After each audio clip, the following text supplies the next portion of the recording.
السلام عليكم ورحمة الله. بسم الله الرحمن الرحيم. الحمد لله رب العالمين. وصلى الله على محمد وعلى آله وصحبه أجمعين. يا أيها الذين آمنوا اتقوا الله حق تقاته ولا تموتن إلا وأنتم مسلمون. بسم الله الرحمن الرحيم. ومن آياته أن خلق لكم من أنفسكم أزواجا لتسكنوا إليها وجعل بينكم مودة ورحمة إن في ذلك لآيات لقوم أفلا يتفكرون. ബഹുമാന്യരായ സത്യവിശ്വാസികളെ സത്യവിശ്വാസിനികളെ, അല്ലാഹു സുബ്ഹാനഹു വ തആലയെ സൂക്ഷിച്ച് ജീവിതത്തിന്റെ സർവഘട്ടത്തിലും തഖ്വയോടുകൂടി ജീവിതം മുന്നോട്ട് നയിക്കാൻ നമ്മളെല്ലാവരും ശ്രദ്ധിക്കണേ എന്ന് ആദ്യമായി ഓർമ്മപ്പെടുത്തുകയാണ്. അല്ലാഹു സുബ്ഹാനഹു വ തആല നമ്മെ എല്ലാവരെയും അവിടുത്തെ സ്വർഗീയ രാമത്തിൽ ഒരുമിച്ച് കൂട്ടി അനുഗ്രഹിക്കുമാറാകട്ടെ. ജീവിതത്തിന്റെ സർവഘട്ടത്തിലും അല്ലാഹു സുബ്ഹാനഹു വ തആലയെ സൂക്ഷിച്ചും ഓർത്തും യാതൊരു നിലക്കുമുള്ള ചിന്തകളും പോരായ്മകളും ഒന്നും സംഭവിക്കാതെ ജീവിതം മുന്നോട്ട് നയിക്കാനുള്ള തൗഫീഖ് അല്ലാഹു തആല നമുക്ക് എല്ലാവർക്കും പ്രദാനം ചെയ്യുമാറാകട്ടെ. സഹോദരങ്ങളെ, നാളത്തെ പരലോകത്ത് സ്വർഗം ലഭിക്കുക എന്നുള്ളതാണ് ജീവിതത്തിന്റെ അടിസ്ഥാനപരമായ ലക്ഷ്യം. നരകത്തിൽ നിന്ന് രക്ഷപ്പെട്ട സ്വർഗത്തിലെത്താൻ വിശ്വാസവും കർമ്മങ്ങളും സാമ്പത്തിക രംഗവും സാമൂഹിക രംഗവും കുടുംബജീവിതവും എല്ലാം നമ്മൾ പ്രമാണങ്ങൾ പറഞ്ഞ പോലെ നന്നാക്കേണ്ടതുണ്ട്.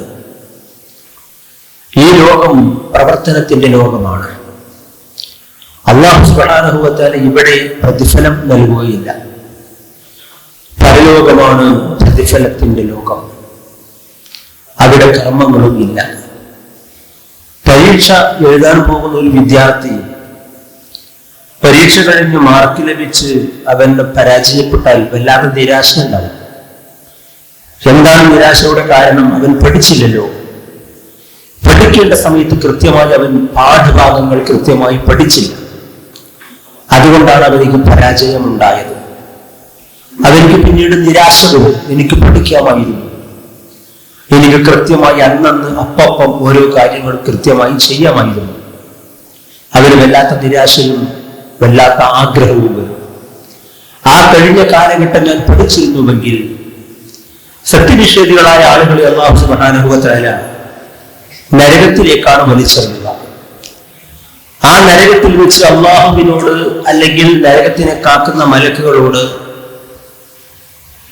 നരകത്തിലുള്ള ആളുകൾ കെഞ്ചി പറയുന്ന ഒരു വാചകം അല്ലാഹു സുബ്ഹാനഹു വ തആല കാലെ കൂട്ടി നമ്മളെ പഠിപ്പിച്ചിട്ടുണ്ട്.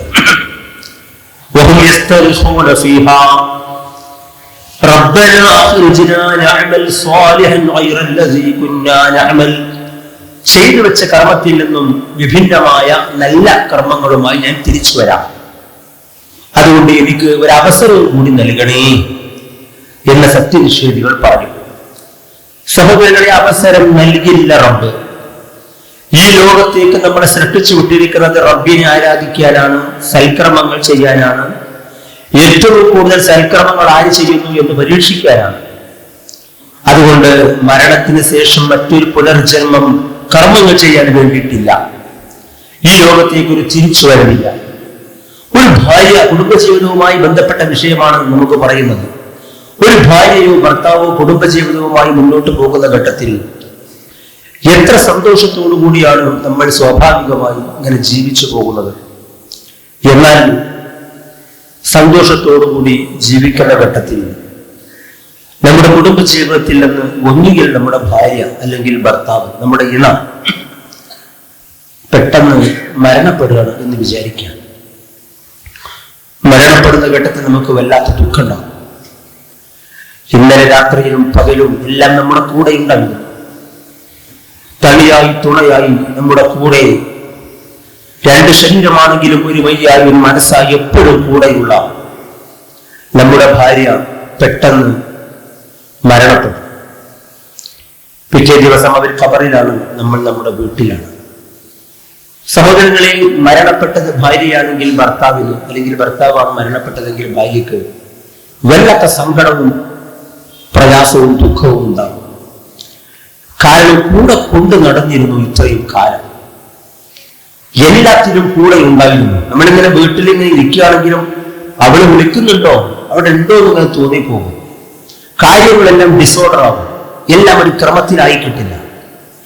ഈ സന്ദർഭത്തിൽ ഏതൊരു ഭാര്യയ്ക്കും അല്ലെങ്കിൽ ഭർത്താവിനും മനസ്സിൽ തോന്നുന്ന ഒരു കാര്യമാണ്, എനിക്കൊന്നുകൂടി നന്നായിട്ട് അവളോട് പെരുമാറാമായിരുന്നു, എനിക്കൊന്നുകൂടി മെച്ചപ്പെട്ട രൂപത്തിൽ അവരുടെ കൂടെ കഴിയാമായിരുന്നു, കുറച്ചും കൂടി കാലം കിട്ടിയില്ലല്ലോ അവരുടെ കൂടെ കഴിയാൻ.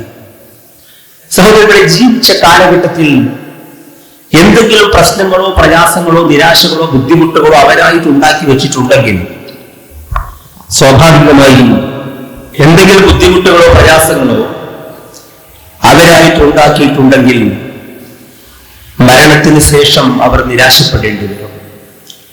ചുരുക്കത്തിൽ കൂടെയുള്ള ഭാര്യ മരിക്കുമ്പോൾ അല്ലെങ്കിൽ ഭർത്താവ് മരിക്കുമ്പോൾ നമ്മളിങ്ങനെ ജീവിതത്തിൽ ഇങ്ങനെ ആലോചിച്ച് നോക്കണം, എന്തായിരിക്കും അതിന് ശേഷമുള്ള എന്റെ അവസ്ഥ എന്ന്. എനിക്ക് അവരോട് നീതി ചെയ്യാമായിരുന്നു, നല്ല രൂപത്തിൽ കഴിയാമായിരുന്നു എന്ന് നമ്മളിങ്ങനെ വിചാരിക്കും. അല്ലാഹു സുബ്ഹാനഹു വ തആല നമ്മോട് പറയുന്നുണ്ട്, നിങ്ങൾ നിങ്ങളുടെ ഇണകളോട് വളരെ മാന്യമായി പെരുമാറണം, നീതിയോടുകൂടെ വർത്തിക്കണം. മാത്രമല്ല പ്രവാചകർ സല്ലല്ലാഹു അലൈഹി വസല്ലം പറഞ്ഞു, ഖൈറുക്കും ഖൈറുക്കും ലിഅഹ്ലിഹി, നിങ്ങളിൽ ഉത്തമർ നിങ്ങളുടെ കുടുംബത്തോട്, നിങ്ങളുടെ ഇണയോട് വളരെ മാന്യമായി പെരുമാറുന്ന ആളാണ് നിങ്ങളിൽ ഉത്തമർ എന്ന് നബി സല്ലല്ലാഹു അലൈഹി വസല്ലം നമ്മളെ പഠിപ്പിക്കുകയാണ്. സഹോദരങ്ങളെ, കുടുംബ ജീവിതത്തിൽ എന്തെങ്കിലും അസ്വാരസ്യങ്ങളോ പ്രശ്നങ്ങളോ പ്രയാസങ്ങളോ ഉണ്ടെങ്കിൽ നമുക്ക് ആത്മാർത്ഥമായ സ്നേഹത്തോടുകൂടി ഇപ്പോഴത്തെ അവസ്ഥയിൽ നിന്നും മാറാൻ സാധിക്കണം. നമ്മുടെ പെൺമക്കൾ, സഹോദരിമാർ, നമ്മളുമായി ബന്ധപ്പെട്ടവർ ദാമ്പത്യ ജീവിതത്തെ ഒരു പേടിയോടുകൂടി കാണുന്ന ആൾക്കാരുണ്ട്. വിവാഹം കഴിക്കണമെന്ന് പറയുമ്പോൾ മോള് പറയണം, നമുക്ക് കല്യാണം വേണ്ട. എന്താ കാരണം? ഒന്നുകിൽ ഉപ്പയും ഉമ്മയും തമ്മിലുള്ള ശണ്ട, ഇതൊക്കെയല്ലേ എന്റെ കല്യാണം കഴിഞ്ഞാലും ഉണ്ടാവുക. അമ്മായിമ്മയും മരുമകളും തമ്മിലുള്ള പോര്, അല്ലെങ്കിൽ നാത്തൂരും ഇളയച്ചിയും മൂത്തച്ചിയും, ഇങ്ങനെ വ്യത്യസ്തങ്ങളായ ബന്ധങ്ങൾ തമ്മിലുള്ള സ്നേഹക്കുറവുകളും പെരുമാറ്റ പ്രശ്നങ്ങളും പലപ്പോഴും നമ്മുടെ പെൺമക്കൾ കല്യാണം തന്നെ വേണ്ട എന്നുള്ള ചിന്തകളിലേക്ക് വരെ കൊണ്ടെത്തിക്കുന്നുണ്ട്. അതുകൊണ്ട് വിവാഹം ഒരു പ്രശ്നമാണ് എന്ന് പുതിയ തലമുറക്ക് തോന്നുന്നുവെങ്കിൽ അതിന്റെ ഉത്തരവാദികൾ നമ്മളാണോ എന്ന് നമ്മൾ പ്രത്യേകം വിചാരിക്കണം. നമ്മുടെ മാതാപിതാക്കളുടെ സ്വഭാവം കണ്ടിട്ട്, നമ്മുടെ മക്കളുടെ മാതാപിതാക്കളുടെ സ്വഭാവം കണ്ടിട്ട് ഈ കുട്ടികൾക്ക് തന്നെയും ഒരു സന്തോഷവും അഭിലാഷവും ജീവിതത്തിൽ ഒരു സംതൃപ്തിയും ഉണ്ടാകണം. ഈ രംഗത്ത് നമ്മൾ ഉണ്ടായിരിക്കേണ്ടത് ഏറ്റവും പ്രധാനപ്പെട്ട ഒരു കാര്യമാണ് ജീവിതത്തിൽ സന്തോഷത്തോടുകൂടി ജീവിക്കാൻ സാധിക്കുക എന്നുള്ളത് തന്നെയാണ്. ജീവിതത്തിൽ സന്തോഷമുണ്ടാകും, നിരാശയും ദുഃഖങ്ങളും പ്രശ്നങ്ങളും പ്രയാസങ്ങളും പാടെ മാറ്റിവെക്കാൻ സാധിക്കണം. സഹോദരങ്ങളെ, വിവാഹം കൊണ്ട് കിട്ടേണ്ടുന്ന ഏറ്റവും പ്രധാനപ്പെട്ട സാധനം സ്നേഹം എന്നുള്ളതാണ്. അതാണ് അല്ലാഹു സുബ്ഹാനഹു വ തആല ഖുർആനിൽ പറഞ്ഞിരിക്കുന്നത്, വജഅല ബൈനകും മവദ്ദതൻ വറഹ്മ, നിങ്ങൾക്കിടയിൽ സ്നേഹവും കാരുണ്യവും ഇട്ടു തന്നിരിക്കുന്നത് അല്ലാഹുവാണ് എന്ന് അല്ലാഹു തആല ഖുർആനിൽ പറഞ്ഞിട്ടുണ്ട്. ആ സ്നേഹം കിട്ടുക, മവദ്ദത്ത് കിട്ടുക, റഹ്മത്ത് കിട്ടുക എന്നുള്ളതാണ് വിവാഹത്തിലെ ഏറ്റവും അടിസ്ഥാനപരമായ കാര്യം. നമുക്കറിയാം, ഈ പ്രേമം സ്നേഹം എന്നൊക്കെയുള്ള പദം നമുക്കറിയുന്നതാണ്. ഇതിന് വലിയ ദൂര വ്യാപകമായ വ്യാപ്തിയുണ്ട്. ഇപ്പൊ നമ്മുടെ വീട്ടിലുള്ള ഒരു മകൾ അല്ലെങ്കിൽ ഏതോ ഒരു കുട്ടി എവിടെ നോക്കണ്ട ഒരു ചങ്ങായിന്റെ പിന്നാലെ പോവണം, അവസാനം പിടികൂടി പോലീസ് സ്റ്റേഷനിലെത്തി പ്രശ്നമായി ഉമ്മയും ഉപ്പയും ഒക്കെ എത്തിയാൽ എന്താ അവിടെ ഉണ്ടാകുന്ന സംസാരം? മകളെ നീ വാ, കുറെ കാലം നിന്ന് ഞങ്ങൾ പോറ്റി വളർത്തി ഇവിടെ വരെ കൊണ്ടെത്തിച്ചതല്ലേ, ഞാൻ വരില്ല, ഞാൻ ആ ചെക്കന്റെ പിന്നാലെ പോവാണ്. അത്രത്തോളം ശരീരത്തിലായിരിക്കും ഒരുപക്ഷെ അവർ പ്രതികരിക്കുക. പല വിവരങ്ങളും നമുക്ക് അങ്ങനെയാണ് സോഷ്യൽ മീഡിയയിലൂടെയും പത്രത്തിലൂടെയും ലഭിച്ചുകൊണ്ടിരിക്കുന്നത്. സഹോദരങ്ങളെ, ഈ പ്രേമം ഒരു ഭ്രാന്താണ്. ഉമ്മയെയും ഉപ്പയെയും വരെ നിരാകരിക്കുന്ന, ഒരു ലഹരി പോലെ മത്തുപിടിക്കുന്ന, ഭ്രാന്ത് പോലെ തലയ്ക്ക് പിടിക്കുന്ന ഒന്നായി ഈ കുട്ടികൾക്കിടയിലുള്ള പ്രേമം മാറിയിട്ടുണ്ടോ? ഉണ്ടെങ്കിൽ അങ്ങനെയാണ് പ്രേമം. ചുരുക്കത്തിൽ എന്തോ ഒരു വലിയ ഒരു സാധനമാണ്, അതിലെന്തോ സന്തോഷം കിട്ടുന്നുണ്ട്. ഇപ്പൊ ലഹരിന്റെ വിഷയം പറയുമ്പോൾ ലഹരി കൊടുക്കുന്ന ആൾക്കാർ എന്താ പറയാ, മോനെ നിനക്ക് സ്വർഗത്തിലെത്താം, സ്വർഗം കാണും, അതുകൊണ്ട് ഇതൊന്ന് നീ കുത്തിവെച്ച് നോക്കുക, അല്ലെങ്കിൽ കഴിച്ചു നോക്കുക.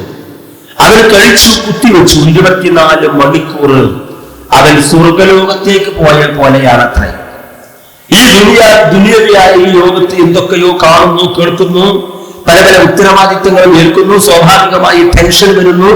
എന്നാൽ ഈ ലഹരി കുത്തിവെച്ച പിന്നെ ഓന്റെ തലയ്ക്കൊന്നും പോകില്ല, അവിടെ ഒന്നും ഒരു ചിന്തയില്ല, ഒരു പ്രയാസമില്ല, ഒരു ബുദ്ധിമുട്ടില്ല. ഓൻ ഏതോ ഒരു ലോകത്താണ്, അവൻ സ്വർഗലോകത്തെയാണ് എന്ന് പറഞ്ഞ പോലെയാണ് ഈ ലഹരിയാണെങ്കിലും ഈ മോശപ്പെട്ട രൂപത്തിലുള്ള പ്രേമങ്ങളാണെങ്കിലും ഒക്കെ അങ്ങനെയാണ്. എന്തോ സ്വർഗത്തിലെത്തിയ വഴിയാണത്രേ. അതുകൊണ്ടാണല്ലോ നാടും വീടും ഉമ്മാനും ബാപ്പാനും എല്ലാം ഉപേക്ഷിച്ച് ഒരു സാമ്പത്തിക ശേഷിയോ സൗന്ദര്യമോ മതപരമായ സംസ്കാരമോ ഒന്നുമില്ലാത്തവന്റെ കൂടെ വരെയും നല്ല നല്ല പെൺകുട്ടികൾ പോകുന്ന അവസ്ഥ ഉണ്ടാകുന്നത്. സഹോദരങ്ങളെ, പ്രേമത്തിന്റെ ആ ഒരു കാഠിന്യവും വിശാലതയും അതിന്റെ ഒരു ഭ്രാന്തമായ സ്വഭാവവും അതിൽ നിന്ന് ലഭിക്കുന്ന ഒരു സന്തോഷവും നമ്മൾ അറിയണം. അതിന്റെ സാധനം ലോകത്തുണ്ട്. നമുക്കറിയാം, ഈ കാമുകന്മാര് അവരിങ്ങനെ ഇരുന്ന് കാട്ട് വർത്താനം പറയുന്നതിന് അവർക്കൊരു സന്തോഷമാണ്. അവർക്കിടയിൽ വാട്സാപ്പിൽ ചാറ്റ് ചെയ്യുന്നത് അവർക്കൊരു എന്തോ ഒരു ആനന്ദമാണ്. അവരെന്തെങ്കിലും അങ്ങോട്ടും ഇങ്ങോട്ടും വർത്താനം പറഞ്ഞത് അവർക്ക് അതിൽ എന്തോ ഒരു പ്രത്യേകമായ ഉന്മേഷവും ഒരു സന്തോഷവും അവർക്ക് ലഭിക്കുന്നുണ്ട്. ഞാൻ പറഞ്ഞു വരുന്നത്, നമ്മൾ ഭാര്യയും ഭർത്താവുമായി വീട്ടിൽ ജീവിക്കുകയാണ്. അല്ലാഹു സുബ്ഹാനഹു വ തആല അന്വേഷിക്കുന്ന വിവാഹം, നിക്കാഹ് എന്ന അനുവദനീയമായ മാർഗത്തിലൂടെയാണ് നമ്മൾ ഭാര്യയും ഭർത്താവൊക്കെ ആയിട്ട് വീട്ടിൽ ജീവിക്കുന്നത്. അല്ലാഹു തആല നമ്മോട് പറഞ്ഞു, നിങ്ങൾക്കിടയിൽ സ്നേഹം ഉണ്ടാവണം, പ്രേമം ഉണ്ടാവണം. ഹറാമിന്റെ മാർഗത്തിലൂടെ പ്രേമവുമായി നടക്കുന്ന ആളുകൾ എത്രയൊക്കെയോ ആസ്വാദനം ഉണ്ടാകുന്നുണ്ടോ, അതിനപ്പുറം ആസ്വാദനവും സന്തോഷവും നമ്മുടെ ജീവിതത്തിൽ ഉണ്ടായേ പറ്റൂ. അതാണ് ഞാൻ ഈ ഒരു വാചകം പറയാനാണ് മേൽ പറഞ്ഞ പ്രേമവും ലഹരിയൊക്കെ ഇങ്ങനെ പറഞ്ഞുകൊണ്ട് വന്നത്. ചുരുക്കത്തിൽ നമ്മൾ നമ്മുടെ ഭാര്യയോട് ആത്മാർത്ഥമായി സ്നേഹിക്കണം.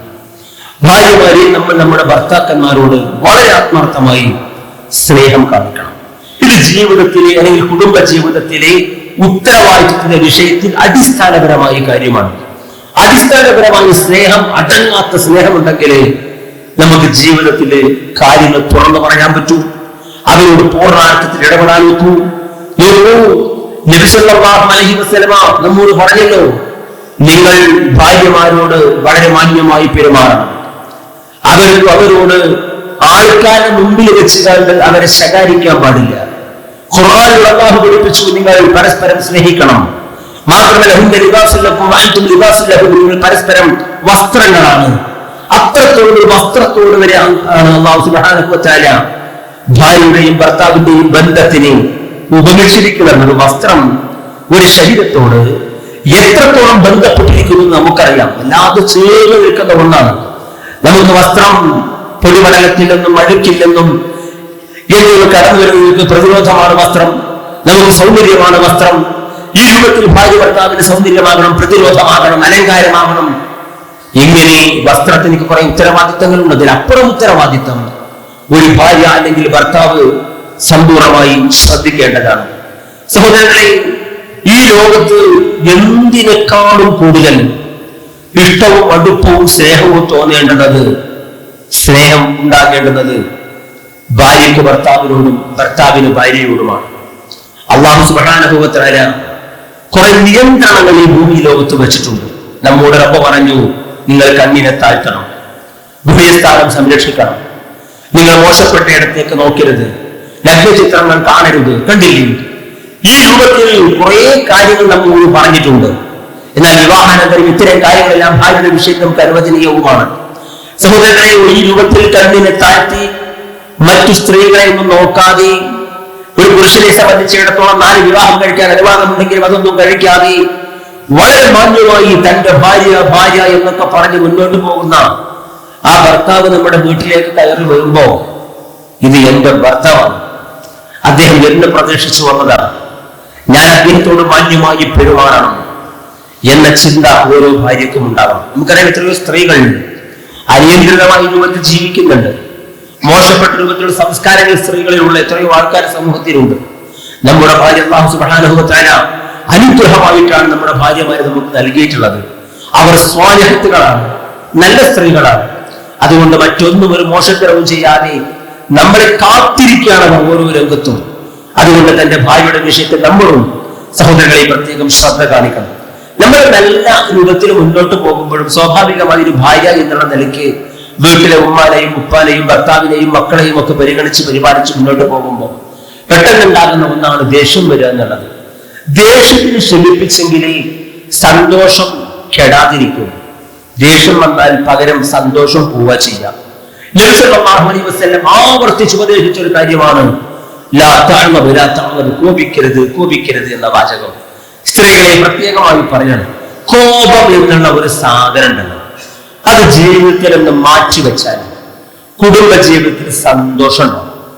മക്കളോടാണെങ്കിലും ഭർത്താവിനോടാണെങ്കിലും ഇനി ഭർത്താവ് ഭാര്യയോടാണെങ്കിലും അങ്ങോട്ടും ഇങ്ങോട്ടും ആ കുടുംബ ജീവിതത്തിൽ കോപം എന്നുള്ള ഒന്ന് എത്രത്തോളം മാറ്റിവെക്കാൻ സാധിക്കുന്നുവോ അവിടെയാണ് നമ്മുടെ സന്തോഷം ഉണ്ടാവുക.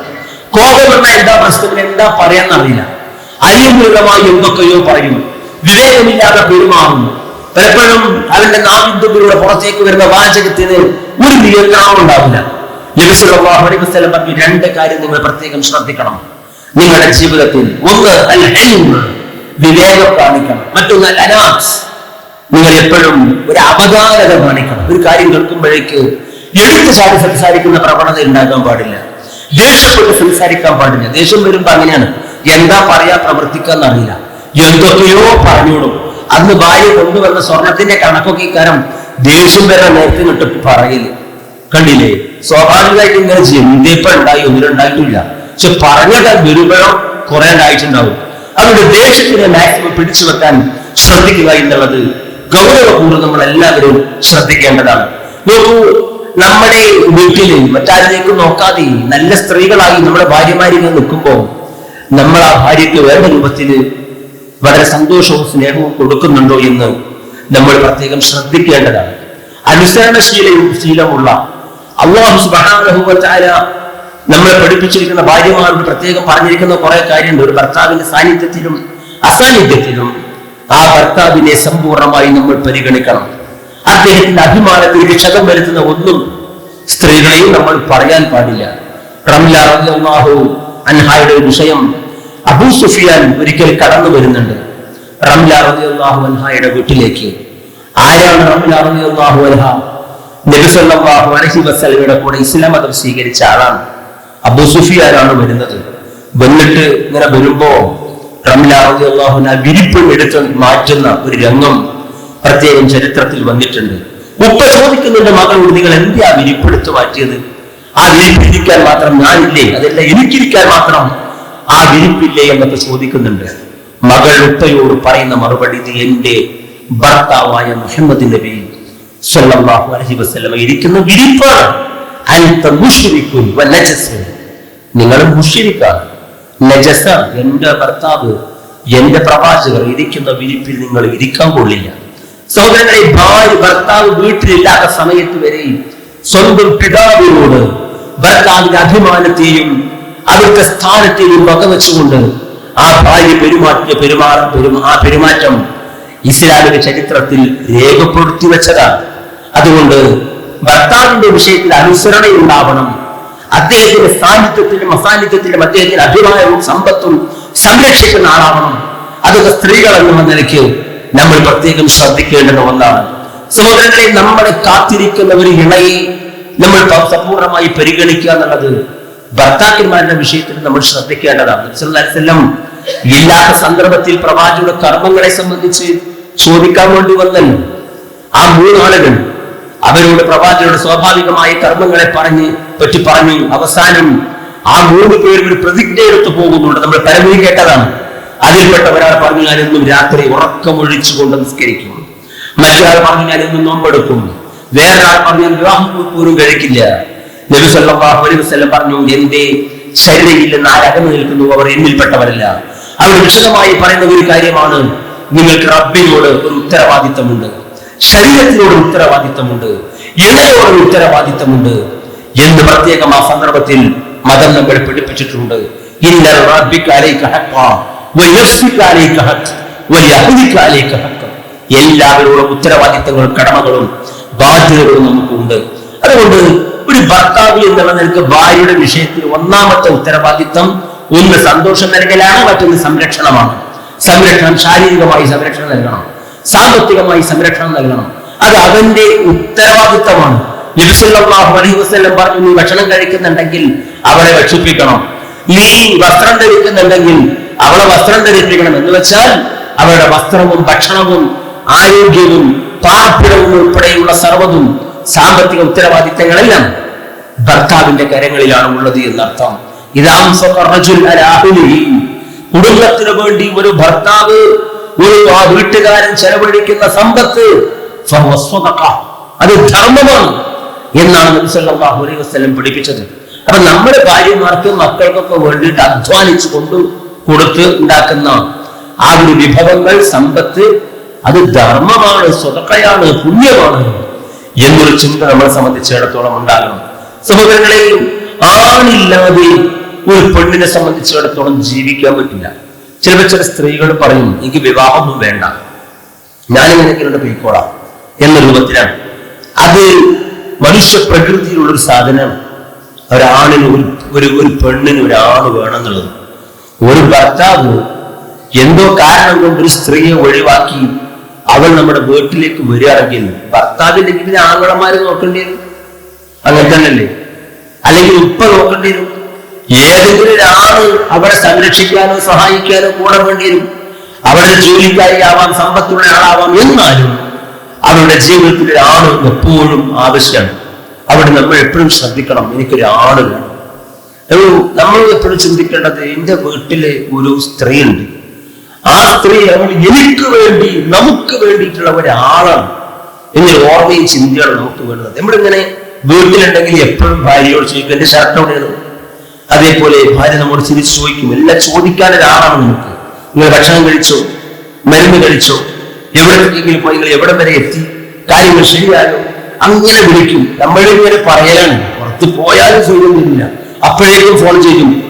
എന്നാണ് നമ്മളൊക്കെ പറയാൻ വേണ്ടി ശ്രമിക്കുക. സത്യത്തിൽ നമ്മളെ സംരക്ഷിക്കണം. നമ്മളോടുള്ള സ്നേഹം കൊണ്ടാണ് വിളിക്കുന്നത്. എവിടം വരെ എത്തി? കാര്യം സാധിച്ചോ? ഭക്ഷണം കഴിച്ചോ? എന്തായി? ഞാൻ പറഞ്ഞത് പോലുള്ളൂ, അപ്പോഴേക്കും ജോലി തുടങ്ങിയോ എന്ന കമന്റിന്റെ ആവശ്യമില്ല. നമ്മൾ ആത്മാർത്ഥമായി സ്നേഹിക്കണം. എല്ലായ്പ്പോഴും മനസ്സും ശരീരവും കൂടെ ഉണ്ടാകണം. തലോടാനും പ്രേമിക്കാനും സ്നേഹിക്കാനും മനസ്സറിഞ്ഞ് പെരുമാറാനും സഹോദരങ്ങളെ നമ്മൾ പ്രത്യേകം ശ്രദ്ധിക്കേണ്ടതാണ്. വിവാഹം കഴിക്കുന്ന ഘട്ടത്തിൽ പൂർണ്ണമായ ഇഷ്ടത്തോടു കൂടെ തന്നെ വിവാഹം കഴിക്കുക എന്നുള്ളത് പ്രധാനപ്പെട്ട ഒരു കാര്യമാണ്. അതുകൊണ്ടാണ് നബി സല്ലല്ലാഹു അലൈഹി വസല്ലം പറഞ്ഞത്, വിവാഹം കഴിക്കുമ്പം സ്ത്രീ പുരുഷൻ സ്ത്രീനൊക്കെ ഒന്ന് കാണണം. ഒരു വിക്രത്താണെങ്കിൽ, ആദ്യമായി വിവാഹം കഴിക്കുന്ന സ്ത്രീയാണെങ്കിൽ അവരുടെ മൗനം മതി സമ്മതമാവാൻ. അതല്ലെങ്കിൽ വിധവയാണെങ്കിൽ അവൾ പറയണം, എനിക്ക് ഇഷ്ടപ്പെട്ടു എന്ന്. ഒരു പുരുഷനെ സംബന്ധിച്ചിടത്തോളം അവൻ സ്ത്രീയെ കാണണം, കണ്ടിട്ട് ഇഷ്ടപ്പെടണം, സംസാരിക്കണം. അതൊക്കെ മതം മുന്നിൽ വെച്ചിരിക്കുന്ന കാര്യമാണ്. ഇഷ്ടപ്പെട്ടുകൊണ്ട് തന്നെ വേണം വിവാഹം കഴിക്കാൻ. ഒരു ഉപ്പ പറയണം, ഞാനൊരു മകളെ അവിടെ കണ്ടിട്ടുണ്ട്, എന്റെ മോനെ അതിനോട് കെട്ടിയാൽ മതി. അല്ലെങ്കിൽ ഒരു വീട്ടിൽ അമ്മായിന്റെയും അമ്മോന്റെയും മക്കള് രണ്ടപ്പുറത്തും ഇപ്പുറത്തുള്ള ആൾക്കാര് എവിടത്തേക്കോ പഠിക്കാൻ വേണ്ടി പോയിട്ടുണ്ട്. ഓല് രണ്ടാവിടെ പഠിച്ചു വന്നാല് ഓല് രണ്ടാളും ഒരേ പ്രൊഫഷണലാണ് പഠിച്ചുകൊണ്ടിട്ടുള്ളത്. അവിടെ ഓല് വന്നാൽ നമുക്ക് അങ്ങോട്ട് കഴിക്കാതെ ഇവരിങ്ങനെ ഉമ്മാന്റെ അടുത്തോലും ഉപ്പാന്റെ അടുത്തോലും കൂടിയിരുന്ന് കണ്ട് അങ്ങോട്ട് ആലോചിക്കുക. ഈ രൂപത്തിൽ ഉപ്പയും ഉമ്മയും ആലോചിച്ച് കണ്ട് ഒപ്പിച്ചിട്ടാക്കേണ്ട കാര്യമൊന്നുമല്ല വിവാഹം എന്നുള്ളത്. വിവാഹം പരസ്പരം കണ്ടും ഇഷ്ടപ്പെട്ടും അംഗീകരിച്ചും ഉൾക്കൊണ്ടും വേണം വിവാഹത്തിലേക്ക് എത്താൻ. എങ്കിലേ മരണം വരെ ആ സ്നേഹബന്ധം നിലനിൽക്കുകയുള്ളൂ. മാത്രമല്ല, കൂട്ടുകുടുംബങ്ങളുമായി മുന്നോട്ട് പോകുന്ന ആൾക്കാരുണ്ട്. ഉമ്മയും ഉപ്പയും അതേപോലെ മൂത്തമ്മയും ഇളയമ്മയും വ്യത്യസ്തങ്ങളായ കുറെ ആൾക്കാർ. പഴയ കാലഘട്ടത്തിലൊക്കെ അങ്ങനെയാണ്. അങ്ങനെ കൂട്ടുകുടുംബമൊക്കെ ഉണ്ടായിട്ട് മുന്നോട്ട് പോകുമ്പം അവിടത്തേക്ക് കല്യാണം കഴിച്ചു കൊണ്ടുവന്ന ഉമ്മക്കോ ഉപ്പക്കോ അല്ലെങ്കിൽ ഭാര്യക്കോ ഭർത്താവിനോ ഒന്ന് സംസാരിക്കാനും ഇരിക്കാനും സമയം ചെലവഴിക്കാനും വരെ സമയം കൊടുക്കാത്തൊരു കാലഘട്ടത്തിന് മുമ്പ് കഴിഞ്ഞു പോയിട്ടുണ്ടെന്നൊക്കെ കേൾക്കാം, അല്ലേ? ആ തുടക്ക കാലഘട്ടത്തിൽ എന്ത് ഇഷ്ടമാണ് ഭാര്യയ്ക്ക് ഭർത്താവിനോടൊന്ന് സംസാരിക്കാൻ, ഒന്ന് കണ്ടിരിക്കാൻ, ആ ഭർത്താവ് ഭാര്യയുടെ കൂടെ ഒന്ന് സമയം ചെലവഴിക്കാൻ. പക്ഷെ അങ്ങനെ അമ്മായിമ്മകൾ നോക്കും, അപ്പോഴേക്ക് അമോഷം വരുമ്പോൾ വേറൊന്നിങ്ങനെ പ്രത്യേക ശബ്ദം ഉണ്ടാക്കും. ആ ഒരു കാലഘട്ടത്തിൽ ആണ് ഏറ്റവും പ്രധാനപ്പെട്ട നമ്മള് വയസ്സൊക്കെ 20, 25, 30 അതൊക്കെയാണല്ലോ യുവത്വത്തിന്റെയും രക്തത്തിളക്കിന്റെയും നല്ല സുവർണ കാലഘട്ടം. കഴിഞ്ഞുപോയ കാലഘട്ടങ്ങളൊന്നും തിരിച്ചു വരില്ലല്ലോ. നമ്മൾ ഒക്കെ അങ്ങനെ ആലോചിച്ച് കണ്ട് നിരാശപ്പെടുന്നു വേണ്ട. അങ്ങനെയൊക്കെ ആയിരുന്നു ഒരു കാലഘട്ടത്തിൽ. വിവാഹം കഴിച്ചാൽ ആ സ്ത്രീയെയും പുരുഷനെയും മതപരമായ വിഷയത്തിൽ ഒതുങ്ങി നിന്നുകൊണ്ട് അവരുടെ വഴിക്ക് വിടണം. അതൊരു ഉമ്മയും ഉപ്പയും ശ്രദ്ധിക്കേണ്ടതാണ്. അവർ സ്നേഹിക്കട്ടെ, അവർ സംസാരിക്കട്ടെ, അവർ ഇടപെടട്ടെ, സമ്പൂർണമായ രൂപത്തിൽ ആസ്വദിച്ചുകൊണ്ട് ജീവിക്കട്ടെ. അതിൻ്റെ ഒരു അനന്തര ഫലം അവരുടെ കുടുംബ ജീവിതത്തിൽ കാണും, അവരുടെ മക്കളിലും അനന്തരകാമികളിലും കാണും. സഹോദരങ്ങളെ, പരസ്പരം പ്രയാസപ്പെട്ടും പകയും വിദ്വേഷവും കുശുമ്പും അസൂയയും കിബറും ദേഷ്യവുമായി മുന്നോട്ട് പോകുന്ന മോശപ്പെട്ട സ്വഭാവം ഒരിക്കലും കുടുംബജീവിതത്തിൽ ഉണ്ടായിക്കൂടാ. അസൂയ നമ്മുടെ കർമ്മങ്ങളെ കാർന്നു തിന്നും. അഹങ്കാരം അടിമണിത്തൂക്കമുണ്ടെങ്കിൽ സ്വർഗത്തിൽ പ്രവേശിക്കുകയില്ല. അപ്രകാരം നമ്മൾ പ്രത്യേകമായ രീതിയിൽ പകയുമായി നടന്നാൽ അവന്റെ കർമ്മങ്ങൾ പടച്ചവൻ സ്വീകരിക്കില്ല. എത്ര വാചകങ്ങൾ പിടിപ്പിച്ചു. തെറ്റി നിന്നാൽ അവന്റെ കർമ്മങ്ങൾ അല്ലാഹു സുബ്ഹാനഹു വ തആല ഉയർത്തുകയില്ല. കണ്ടില്ലേ? മാത്രമല്ല, കുടുംബബന്ധം മുറിച്ചവൻ സ്വർഗത്തിൽ പ്രവേശിക്കുകയില്ല എന്നിങ്ങനെ കുറെ ഹദീസുകൾ നബി സല്ലല്ലാഹു അലൈഹി വസല്ലം പഠിപ്പിച്ച് നമുക്ക് പാഠമാകണം. അതുകൊണ്ട് ഒറ്റപ്പെട്ട പ്രശ്നങ്ങളോ പ്രയാസങ്ങളോ ബുദ്ധിമുട്ടുകളോ ഒക്കെ ഉണ്ടെങ്കിലും അടിസ്ഥാനപരമായി ഇതിന്റെ ഭാര്യയാണ്, ഭർത്താവാണ്, മറ്റുള്ള എന്റെ രക്തബന്ധുക്കളാണ്, എന്റെ ഉമ്മയാണ്, ഉപ്പയാണ്, എന്റെ അനിയന്റെ ഭാര്യയാണ്, ജ്യേഷ്ഠന്റെ ഭാര്യയാണ് എന്നുള്ള ആത്മാർത്ഥമായ ബന്ധം എല്ലാവർക്കും ഇടയിൽ ഉണ്ടാകണം. സ്നേഹബന്ധം വ്യാപിപ്പിക്കാൻ ഒന്ന് അഫ്ശു സലാമ ബൈനക്കും, സലാം വ്യാപിപ്പിക്കണം. എന്നാൽ തഹബയിലേക്കും നിങ്ങൾക്കിടയിൽ സ്നേഹബന്ധം ഉണ്ടാകുമെന്ന് നബി സല്ലല്ലാഹു അലൈഹി വസല്ലം പറഞ്ഞതാണ്. അതുകൊണ്ട് നമ്മൾ സലാമിനെ സമ്പൂർണ്ണമായി കുടുംബ ജീവിതത്തിൽ വ്യാപിപ്പിക്കണം. മറ്റൊന്ന്, നിങ്ങൾ ഭക്ഷണം കഴിക്കുമ്പോൾ സംഘം ചേർന്നുകൊണ്ട് ഭക്ഷണം കഴിക്കണം. സംഘം ചേർന്നുകൊണ്ട് ഭക്ഷണം കഴിച്ചാൽ അതിൽ ബർക്കത്തുണ്ടെന്ന് നബി സല്ലല്ലാഹു അലൈഹി വസല്ലം പറഞ്ഞതാണ്. ഉപ്പയും ഉമ്മയും അപ്രകാരം പേരക്കുട്ടികളും മക്കളും എല്ലാവരും ഒരുമിച്ച് ഭക്ഷണം കഴിക്കുന്നതിൽ അതിൽ വലിയ ഖൈറുണ്ട്, പുണ്യമുണ്ട്, ബർക്കത്തുണ്ടെന്ന് നബി സല്ലല്ലാഹു അലൈഹി വസല്ലം പഠിപ്പിച്ചിട്ടുണ്ട്. സഹോദരങ്ങളെ, നമ്മൾ ഒരുമിച്ചിരുന്ന് സംസാരിക്കാൻ വീട്ടുകാർ സമയം കണ്ടെത്തണം, ചേർന്നിരിക്കണം. നമ്മൾ ഏറ്റവും പ്രധാനപ്പെട്ട ഈ കാലഘട്ടത്തിൽ ആവശ്യമായത് അതുതന്നെയാണ്. അതിലൂടെയാണ് ബാക്കിയുള്ളതെല്ലാം ഉണ്ടാകുന്നത്. വീട്ടിൽ അനുവദനീയമായ രൂപത്തിലുള്ള കളികളാവാം. നബി സല്ലല്ലാഹു അലൈഹി വസല്ലം ആയിഷ റളിയല്ലാഹു അൻഹയും ഓട്ട മത്സരം നടത്തിയിട്ടുണ്ട്.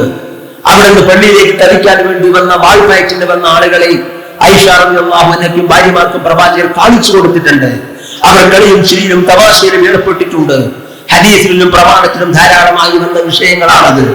അതുകൊണ്ട് അനുവദനീയമായ കളികളാവാം. അപ്രകാരം നമ്മൾ കൃഷിയും മറ്റു വസ്തുക്കളും പണികളും ഒക്കെ ഉണ്ടാവും വീട്ടില്.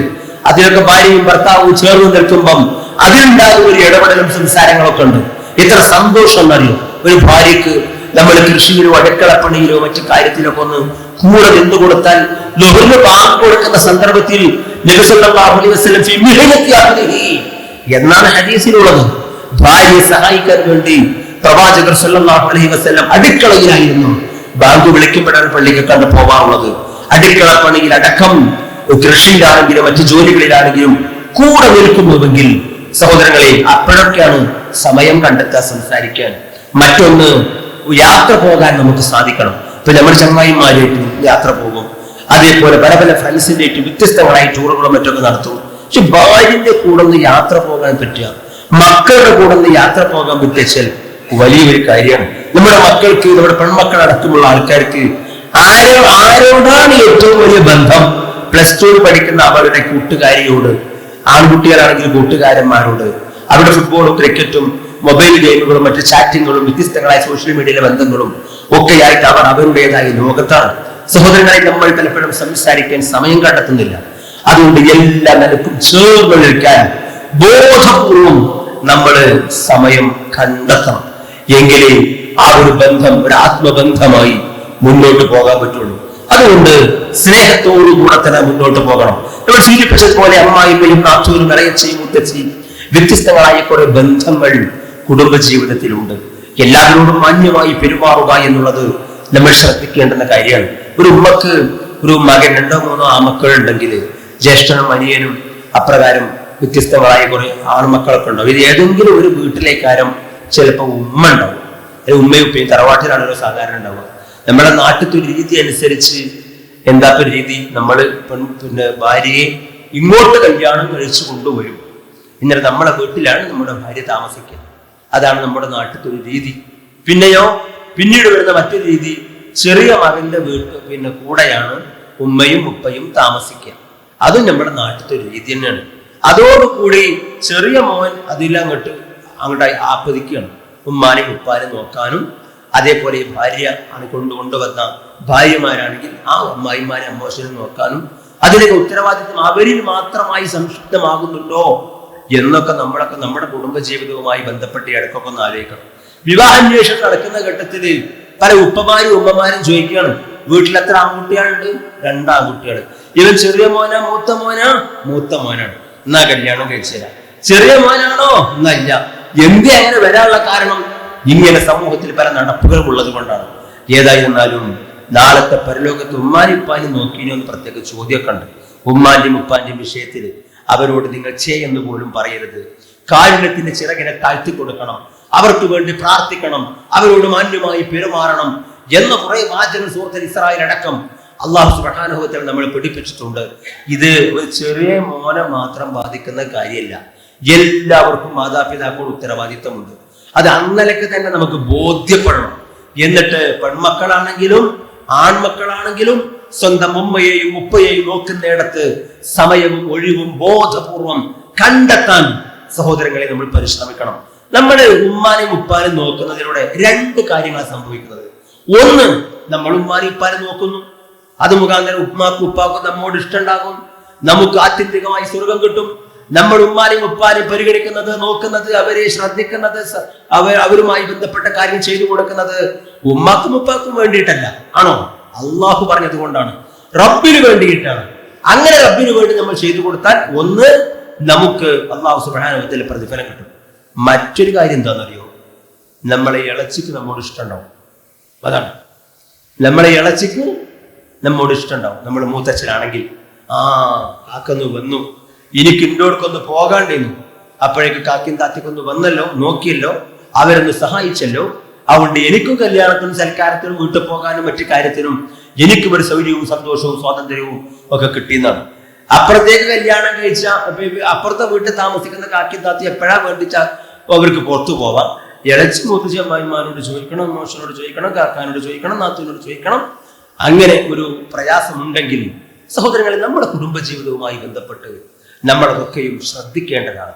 പഴയ കാലഘട്ടത്തിലൊക്കെ അമ്മായിമ്മമാര് എന്നുള്ളത് വല്ലാത്തൊരു സംഭവമായിരുന്നു. നമ്മുടെ ഉമ്മാരുടെ കാലഘട്ടത്തിൽ ഉമ്മാരൊക്കെ പറഞ്ഞു കേൾക്കാന്ന് അങ്ങനെ ഇങ്ങനെ നോക്കി. എന്നാൽ നമ്മളെ ഉമ്മാരൊക്കെ വന്നപ്പോഴോ ഇപ്പോഴത്തെ മരുമക്കൾക്ക് മനസ്സിലായി അന്നൊക്കെ അമ്മായിമാര് കുറെ ശരിയാക്കി മരുമക്കളെ. അതുകൊണ്ട് അമ്മായിമാരെ എങ്ങനെ നിലക്ക് നിർത്താം എന്ന് പ്രത്യേക പരിശീലനം നേടി വന്നവരെ. ചുരുക്കത്തിൽ ഇക്കാലഘട്ടത്തിലുള്ള ഉമ്മാർക്ക് അന്ന് അമ്മായിമാരെ എടുത്തുന്നു, ഇപ്പൊ മരക്കളെടുത്തുനിന്ന് പ്രയാസം കിട്ടുന്ന അവസ്ഥ ഉണ്ടോ എന്നൊക്കെ നമ്മൾ ഇങ്ങനെ പലപ്പോഴും ആലോചിച്ചു പോവാണ്. ഏതായിരുന്നാലും നമ്മൾ ഒരു പക വീട്ടലും പകരം കൊടുക്കലും ചോദിക്കലൊന്നും കുടുംബജീവിതവുമായി ബന്ധപ്പെട്ട് വേണ്ടതില്ല. ആത്മാർത്ഥമായി സ്നേഹിക്കാൻ കഴിയണം. ഒരു കാര്യം പറയട്ടെ, വൃദ്ധ സമൂഹത്തോട്, സ്വന്തം മാതാവും പിതാവും അല്ലെങ്കിൽ പോലും വൃദ്ധരായ മനുഷ്യരോട് നമ്മൾ വളരെ പരിഗണനാപൂർവം നമ്മൾ ഇടപെടുകയും സ്നേഹിക്കുകയും ബഹുമാനിക്കുകയും വേണം. അബൂ ഖുഹാഫ റളിയല്ലാഹു അൻഹു, അബൂബക്കർ സിദ്ദീഖ് റളിയല്ലാഹു അൻഹുവിന്റെ പിതാവാണ്. മക്ക ഫതഹിന്റെ സന്ദർഭത്തിൽ നബി സല്ലല്ലാഹു അലൈഹി വസല്ലം അടുക്കിലേക്ക് വരുന്നുണ്ട് അബൂ ഖുഹാഫ. അബൂബക്കർ സിദ്ദീഖ് റളിയല്ലാഹു അൻഹു ആണ് കൊണ്ടുവരുന്നത്. ആ സന്ദർഭത്തിൽ അദ്ദേഹം മുസ്ലിമായിട്ടില്ല, അപ്പുറത്തെ ചേരിയിലാണ് ഉള്ളത്. നബി സല്ലല്ലാഹു അലൈഹി വസല്ലം താഴത്തേക്ക് ഇറങ്ങി വന്ന് മുട്ടോട് മുട്ട ചേർത്തിരുന്നു. അബൂ ഖുഹാഫയുടെ നെഞ്ചിൽ തടവിക്കൊണ്ട് പ്രവാചകർ പറഞ്ഞു, അസ്ലിം തസ്ലിം യാ അബൂ ഖുഹാഫ, നിങ്ങളൊന്ന് മുസ്ലിം ആകണം, എന്നാൽ നിങ്ങൾക്ക് രക്ഷപ്പെടാം. അബൂ ഖുഹാഫ ആദ്യം പറഞ്ഞത്, നിങ്ങൾ എന്റെ അടുത്തേക്ക് ഇങ്ങോട്ട്, നബി സല്ലല്ലാഹു അലൈഹി വസല്ലം അങ്ങോട്ട് പറഞ്ഞു കൊടുത്ത വാചകം, നിങ്ങൾ ഇങ്ങോട്ട് വരണ്ടില്ലായിരുന്നു, ഞാൻ നിങ്ങളുടെ അടുത്തേക്ക് വീട്ടിൽ അങ്ങോട്ട് വരുമല്ലോ, നിങ്ങളൊരു വൃദ്ധനല്ലേ, എന്റെ സുഹൃത്ത് അബൂബക്കർ സിദ്ദീഖ് റളിയല്ലാഹു അൻഹുവിന്റെ പിതാവാണല്ലോ. കണ്ടില്ലേ എത്രത്തോളം ആദരവോട് കൂടിയിട്ടാണ് നബി സല്ലല്ലാഹു അലൈഹി വസല്ലം ആ വൃദ്ധനോട് പെരുമാറിയത്. ഉമ്മു ഐമൻ റളിയല്ലാഹു അൻഹാ നബി സല്ലല്ലാഹു അലൈഹി വസല്ലം ഇടയ്ക്കിടയ്ക്ക് സന്ദർശിക്കാറുള്ള മഹദിയായിരുന്നു. നബി സല്ലല്ലാഹു അലൈഹി വസല്ലം മരണശേഷം ഉമർ റളിയല്ലാഹു അൻഹു, അബൂബക്കർ സിദ്ദീഖ് റളിയല്ലാഹു അൻഹു ഉമ്മു ഐമൻ റളിയല്ലാഹു അൻഹയെ കാണാൻ വേണ്ടി പോകുന്നുണ്ട്. അവിടുന്ന് ആ രണ്ടുപേരെയും കണ്ടപ്പോ ഉമ്മു ഐമൻ റളിയല്ലാഹു അൻഹ പൊട്ടിക്കരഞ്ഞു. ല്ലേ, അവിടുന്ന് അബൂബക്കർ സിദ്ദീഖ് റളിയല്ലാഹു അൻഹു പറഞ്ഞു, പരലോകത്തിലാണ് ഏറ്റവും ഖൈറായത് പ്രവാചകർക്കുള്ളതെന്ന് നിങ്ങൾക്കറിയാമല്ലോ. എന്തിനാണ് പ്രവാചകർ പോയതിന്റെ ദുഃഖം ഇനിയും മാറാത്തത് എന്നൊക്കെ പറഞ്ഞ് സമാശ്വസിപ്പിച്ചു. സഹോദരങ്ങളെ, നബി സല്ലല്ലാഹു അലൈഹി വസല്ലം വൃദ്ധരായ പുരുഷന്മാരോടും സ്ത്രീകളോടും വളരെ മാന്യമായി പെരുമാറുകയും അവരോട് ബഹുമാനം കാണിക്കണം, ആദരവ് കാണിക്കണം, അവരെ പരിഗണിക്കണം എന്ന് പൊതുവായി തന്നെ നമ്മളെ പഠിപ്പിച്ചിട്ടുണ്ട്. അപ്പോ അമ്മായിമ്മ ഭർത്താവിന്റെ ഉമ്മയാണ് എന്ന് പറഞ്ഞിട്ട് തലക്കാരൻ നമ്മൾ അകറ്റൊന്നും നിർത്തണ്ട. അതൊരു വൃദ്ധയായ സ്ത്രീയാണ്, അതൊരു ഉമ്മയാണ്, അവരൊരു ഉപ്പയാണ്. നമ്മൾ നമ്മുടെ ഭർത്താവിനെ സമ്പൂർണ്ണമായി അനുസരിക്കണം. അത് നല്ല സ്വാലിഹത്തായ ഒരു സ്ത്രീയുടെ ഉത്തരവാദിത്തമാണ്, കടമയാണ്, കർത്തവ്യമാണ്. ആ മകൻ താല്പര്യപ്പെടുന്നത് അല്ലെങ്കിൽ ആ ഭർത്താവ് താല്പര്യപ്പെടുന്നത് എന്റെ ഉപ്പയെയും ഉമ്മയെയും എന്റെ ഭാര്യ സംരക്ഷിക്കണം, നോക്കണം എന്നാണ്. അദ്ദേഹം നേരം വെളുക്കാൻ ജോലിക്ക് പോവാണ്, അല്ലെങ്കിൽ വിദേശത്താണ്, അവനക്ക് അവന്റേതായ ഉത്തരവാദിത്തമുണ്ട്. സ്വാഭാവികമായി അവന്റെ ഉത്തരവാദിത്തം നിർവഹിക്കാൻ വേണ്ടി ജോലിക്കും മറ്റൊക്കെ പോകുമ്പോ വീട്ടിലെ ഭാര്യയാണ് ഉണ്ടാവുക. അപ്പൊ ഭാര്യ നമ്മുടെ നാട്ടിൽ നടപ്പനുസരിച്ച് ആ ഭർത്താവിന്റെ ഉമ്മയെയും ഉപ്പയെയും സംരക്ഷിക്കുക എന്നുള്ള ഒരു അമാനത്തെ ഉത്തരവാദിത്തം ഭർത്താവ് നമ്മളെ ചുമതലപ്പെടുത്തുന്നുണ്ട്, വാചികമായി പറഞ്ഞിട്ടില്ലെങ്കിലും എന്നതൊക്കെ നമ്മുടെ മനസ്സിൽ ഉണ്ടാകണം. സഹോദരങ്ങളെ, നമ്മൾ ഒരാൾക്ക് വേണ്ടി ഒരു സഹായം ചെയ്തു കൊടുത്താൽ പടച്ചോന്റെ അടുത്ത് കൂലി കിട്ടും, നല്ല മനസ്സോട് കൂടിയിട്ടാണെങ്കിൽ. അതുകൊണ്ട് നിരാശപ്പെടേണ്ടതില്ല. എന്തെങ്കിലുമൊക്കെ ചില വാക്കുകളോ പ്രയാസങ്ങളോ ഉണ്ടാകുമ്പോഴേക്കും അതിൽ മനം നൊന്ത് പ്രയാസപ്പെടേണ്ടതില്ല. എപ്പോഴും സന്തോഷപൂർവ്വം ജീവിക്കണം. ജീവിതത്തിൽ പോസിറ്റീവായ ഒരു ചിന്താഗതിയാണ് എപ്പോഴും ഉണ്ടാകേണ്ടത്. അള്ളാഹു എനിക്ക് ഖൈർ നൽകും, അള്ളാഹു എനിക്ക് സ്വർഗം നൽകും, എന്റെ എല്ലാ രൂപത്തിലുള്ള പ്രയാസവും അള്ളാഹു സുബ്ഹാനഹു വ തആല എനിക്ക് പ്രതിഫലം നൽകാതിരിക്കുകയില്ല എന്ന ചിന്തകൾ നമ്മളെ സംബന്ധിച്ചിടത്തോളം വേണം. സഹോദരങ്ങളെ, ഈ രൂപത്തിൽ നമ്മുടെ ഭാര്യയും ഭർത്താവുമായി ജീവിക്കുമ്പം, വളരെ സന്തോഷപൂർവ്വം ജീവിക്കുമ്പോൾ നമ്മൾ ചെയ്യേണ്ടത്, ഒന്ന്, നമ്മൾ ചിലതൊക്കെ അവർക്ക് കൊടുക്കണം. ഒന്ന്, നമ്മൾ പറഞ്ഞ സ്നേഹം കൊടുക്കണം. മറ്റൊന്ന്, നമ്മുടെ ഭാര്യ ഒരു വ്യക്തിയാണ്, ഒരു ഇൻഡിവിജ്വൽ പേഴ്സൺ എന്നൊക്കെ പറയുന്നത്. അവൾക്ക് അവളുടേതായ ചില താല്പര്യങ്ങളും ആഗ്രഹങ്ങളും ഒക്കെ ഉണ്ടാവും. അവൾ കുറെ സ്വാതന്ത്ര്യം ആഗ്രഹിക്കുന്നുണ്ടാവും. നമ്മൾ ഇവിടെ മറ്റു മതസ്ഥരൊക്കെ പറഞ്ഞതുപോലെ നമ്മളൊന്നും സ്ത്രീകളെ അടിമകളാക്കി വെക്കുന്നൊന്നുമില്ല. നമ്മുടെ വീട്ടിലത്തെ കാര്യങ്ങൾ ആരാ നിയന്ത്രിക്കുന്നത്? നമ്മുടെ ഭാര്യയാണ്. കുട്ടികൾ പറയുന്ന കാര്യം, വിവാഹം വന്നാൽ, സൽക്കാരം വന്നാൽ, അതേപോലെ എന്തെങ്കിലും വീടിന്റെ കാര്യം വന്നാൽ അതിന്റെ പ്ലാൻ വരക്കുന്നിടത്ത് ഒക്കെ നമ്മുടെ വീട്ടിലത്തെ കാര്യത്തിൽ മുഖ്യമായ അഭിപ്രായം നമ്മുടെ വീട്ടിലേക്ക് നമ്മുടെ ഭാര്യമാര് തന്നെയാണ് പറയുന്നത്. എന്നാലും ഒരു കോംപ്ലക്സ് ഉണ്ട് ഉള്ളില്. എന്താ കോംപ്ലക്സ്? ഞാൻ ഇവിടെ വീട്ടിന്റെ അകത്ത് തന്നെയാണ്. 37 നേരം വെളുത്താ പുറത്തു പോകും, വൈകുന്നേരം കാണുന്നവരൊക്കെ കണ്ട് തിരിച്ചു വരികയാണ്. പിന്നെ 30 അലക്കണം, തിരുമ്പണം, കുട്ടികളെ നോക്കണം, ഉമ്മാനെ നോക്കണം, അങ്ങനെ. അതുകൊണ്ട് ഞാൻ ഇവിടത്തെ വെറുതെ അനാവശ്യമായ ഒരു കോംപ്ലക്സ് ആണ്. അതുകൊണ്ട് അവർക്ക് അവരുടേതായ കുറെ ആഗ്രഹങ്ങൾ ഉണ്ടാകും. അതുകൊണ്ടാണ് നേരത്തെ പറഞ്ഞത്, യാത്രകളും സ്വാഭാവികമായ സംസാരങ്ങളും സമ്പൂർണമായ ഒരു സന്തോഷം പകരാൻ ആവശ്യമായ കാര്യങ്ങൾ നൽകുക എന്നുള്ളത്. പണം ആവശ്യമാണെങ്കിൽ നമ്മൾ ഭാര്യയ്ക്ക് നമ്മൾ കൊടുക്കണം. അവർക്ക് അവരുടേതായ ചില താല്പര്യങ്ങൾ ഉണ്ടാകും. അവർക്ക് ധർമ്മം ചെയ്യണ്ടേ, അവർക്കും വേണ്ടേ കൂലി കിട്ടുക. മാത്രമേ അവർക്ക് പുറത്തു പോകേണ്ടി ഘട്ടം വന്നാൽ എന്തെങ്കിലും വെള്ളം കുടിക്കണമെന്നോ ഒരു പ്രത്യേകമായ വസ്ത്രം കണ്ടാൽ വാങ്ങണമെന്നോ ഒക്കെ വന്നാൽ അവർക്കും വേണ്ടേ, അവർ സ്വാതന്ത്ര്യപൂർവ്വം അതൊക്കെ കൈകാര്യം ചെയ്യാം. അതുകൊണ്ട് കയ്യിൽ പണം കൊടുക്കുന്നു എന്നുള്ളത് ഒരു മോശപ്പെട്ട കാര്യമായി കാണേണ്ടതില്ല. അത് നൽകണം എന്നുള്ളതാണ് നമുക്ക് ഈ സാഹചര്യം നമുക്ക് ബോധ്യപ്പെടുന്ന ഒരു കാര്യം. പക്ഷെ സ്ത്രീകളെ സംബന്ധിച്ചിടത്തോളം ഭർത്താവിന്റെ സമ്പത്ത് അനാവശ്യമായി ചെലവഴിക്കാൻ പാടില്ല. നമ്മൾ നമ്മുടെ ഭാര്യമാരെ വിശ്വസിക്കണം സമ്പൂർണമായി. എന്റെ ഭാര്യ നല്ലൊരു ഭാര്യയാണ്, അവർക്ക് മോശത്തരങ്ങളൊന്നും സംഭവിക്കുന്നില്ല, മോശപ്പെട്ട ചിന്താഗതികളൊന്നും അവളെ സംബന്ധിച്ചിടത്തോളം ഇല്ല. ഞാൻ പണം കൊടുത്താൽ മോശപ്പെട്ട രൂപത്തിൽ അവൾ ചെലവഴിക്കില്ല, ആവശ്യത്തിനേ ചെലവഴിക്കൂ എന്നിങ്ങനെയുള്ള ഒരു വിശ്വാസം നമുക്ക് നമ്മുടെ ഭാര്യയെ സംബന്ധിച്ച് വേണം. സഹോദരങ്ങളെ, നമ്മൾ എളാപ്പയും മൂത്താപ്പയും ഒക്കെ ആയിട്ട് നമ്മുടെ കുടുംബത്തിൽ വ്യത്യസ്തങ്ങളായ കുറെ ബന്ധങ്ങളുണ്ട്.